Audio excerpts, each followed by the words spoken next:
Hi friends, welcome to Chokkathangam channel. இன்னைக்கு வந்து பார்த்தீங்கன்னா நம்ம மல்லி சட்னி எப்படி செய்யறதுன்னு பார்க்கலாம். ஃபர்ஸ்ட் வந்து அதுக்கு பார்த்தீங்கன்னா ஒரு 3 டேபிள் ஸ்பூன் ஆயில் விட்டுக்குங்க.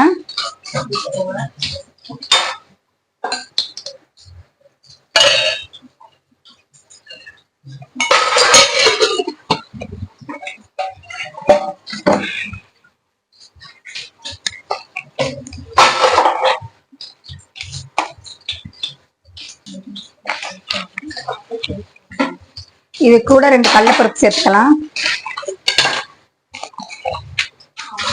கடலைப்பருப்பு கூடவே 4-5 வரமிளகாய் சேர்த்துக்குங்க. அது நல்லா பொரியட்டும்.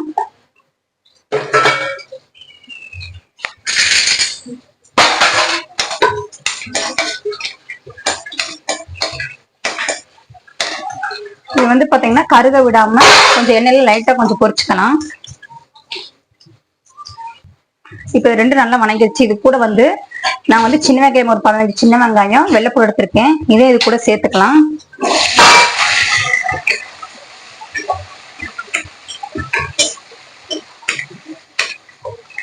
இப்ப இதே நல்லா ஃப்ரை பண்ணிக்கலாம் வெங்காயம். இப்ப இது வந்து பாத்தீங்கன்னா நான் வந்து ஒரு 5 பேத்துக்கு தேவையான அளவுக்கு சட்னி அரைக்கிறேன். உங்களுக்கு வந்து எத்தனை பேத்துக்கு தேவையான அளவுக்கு சட்னியோ அந்த அளவுக்கு நீங்க குவான்டிட்டி வந்து கம்மி பண்ணிக்கலாம். வந்து பாத்தீங்கன்னா வெங்காயம் வந்து நல்லா ஓரளவு கொஞ்சம் நல்லா வணங்கிடுச்சு. இந்த சமயத்துல வந்து தக்காளி பழம் வந்து பாத்தீங்கன்னா நானு 3 பழம் தக்காளி பழம் வந்து கட் பண்ணி வச்சுக்கிறேன். இப்ப இதே போட்டு சேர்த்து நல்லா வணக்கிக்குங்க.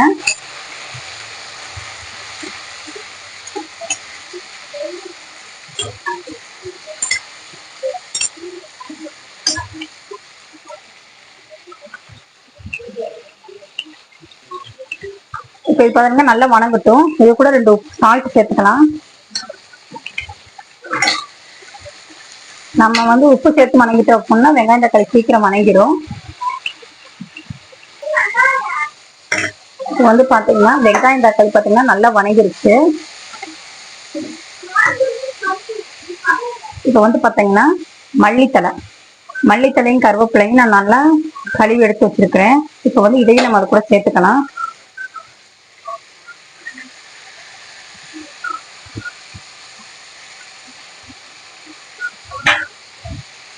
இப்ப இதே நல்லா சேர்த்து இதை நல்லா வணக்கிக்கணும். வெங்காயம் தக்காளி நல்லா வணக்கினதுக்கு அப்புறம்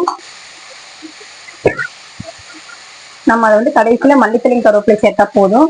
இது கூட வந்து அடிஷனலா கொஞ்சம் புளி சேர்த்துக்கிறது வந்து நீங்க புளி சேர்த்துக்கலாம். இன்னைக்கு நான் 3 தக்காளி பழம் சேர்த்துக்கிறதுனால நான் வந்து புளி சேர்க்கல.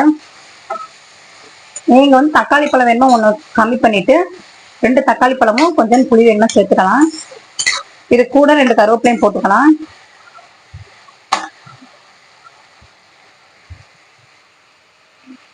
இப்ப நல்லா வணங்கட்டும். வந்து பாத்தீங்கன்னா நல்லா வணக்கிக்குங்க. முதல்ல நம்ம உப்பு சேர்த்திருப்போம், அதனால வந்து உப்பு வந்து பார்த்துட்டு சேர்த்துக்குங்க. உப்பு பத்தலைன்னா உப்பு மேற்கொண்டு சேர்த்துக்குங்க.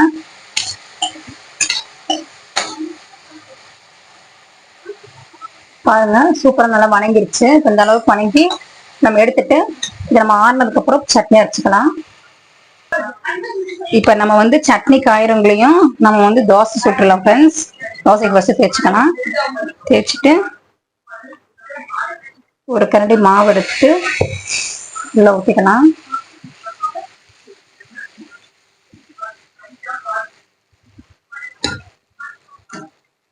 அது கூடவே கொஞ்சம் அப்படியே ஆயில் விட்டுக்குங்க.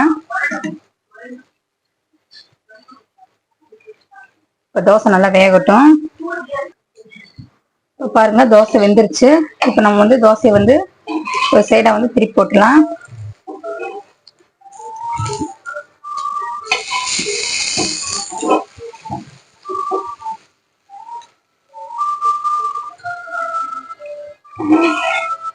தோசை நல்லா வெந்துருச்சு. தோசை திருப்பிடலாம். நம்ம இன்னொரு தோசை ஊற்றிக்கலாம்.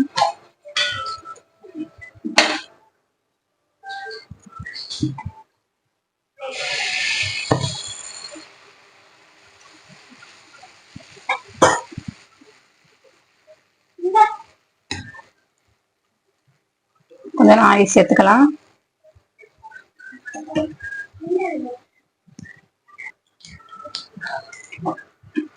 இப்போ தோசை இதே போல அழகா திருப்பிடலாம் ஃப்ரெண்ட்ஸ்.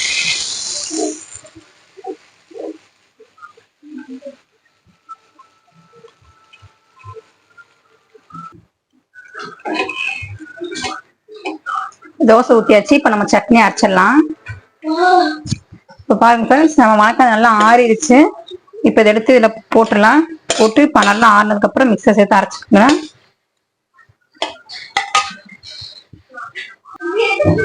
இது கூடவே நம்ம வந்து பாத்தீங்கன்னா தேங்காய் கொஞ்சம் சேர்த்துக்குங்க. தேங்காய் சேர்க்கும்போது பாத்தீங்கன்னா சட்னி வந்து இன்னும் நல்லா டேஸ்டா வரும். இது வந்து பாத்தீங்கன்னா ஒரு 2 சில் தேங்காய் சில் வரும். நான் வந்து துருவி சேர்த்துருக்கிறேன். நீங்க வந்து அரைச்சு கூட சேர்த்துக்கலாம். சாரி, நறுக்கி கூட சேர்த்துக்கலாம். வாங்க நம்ம போய் அரைச்சிட்டு வந்துடலாம். இப்போ வந்து பாத்தீங்கன்னா நம்ம வந்து சட்னி வந்து அரைச்சிட்டு வந்தாச்சு ஃப்ரெண்ட்ஸ். பாருங்க எப்படி சுவையான மல்லி சட்னி ரெடி ஆயிடுச்சுன்னு பாருங்க. இந்த சட்னி வந்து பாத்தீங்கன்னா நீங்க வெறும் சாதம், இட்லி, தோசை எல்லாத்துக்குமே சாப்பிடலாம். செம்ம டேஸ்டா இருக்கும். வாங்க நம்ம தோசை போட்டு சாப்பிடலாம். இப்ப வந்து பாத்தீங்கன்னா தோசைக்கு இந்த சட்னி போட்டு சாப்பிட்டு பாருங்க. இது அவ்வளவு டேஸ்டா இருக்கும். இந்த மல்லி சட்னி பிடிக்காதவங்களாம் இந்த சட்னியை பார்த்துட்டு செஞ்சு கொடுத்தீங்கன்னா 10 தோசை கூட சாப்பிடுவாங்க. இது ரொம்ப அட்டகாசமா இருக்கும். இந்த சட்னி எப்படி இருக்குன்னு சமைச்சு சாப்பிட்டு பார்த்துட்டு எப்படி இருக்குன்னு சொல்லுங்க. லைக் பண்ணுங்க, ஷேர் பண்ணுங்க, சப்ஸ்கிரைப் பண்ணுங்க. தேங்க்யூ.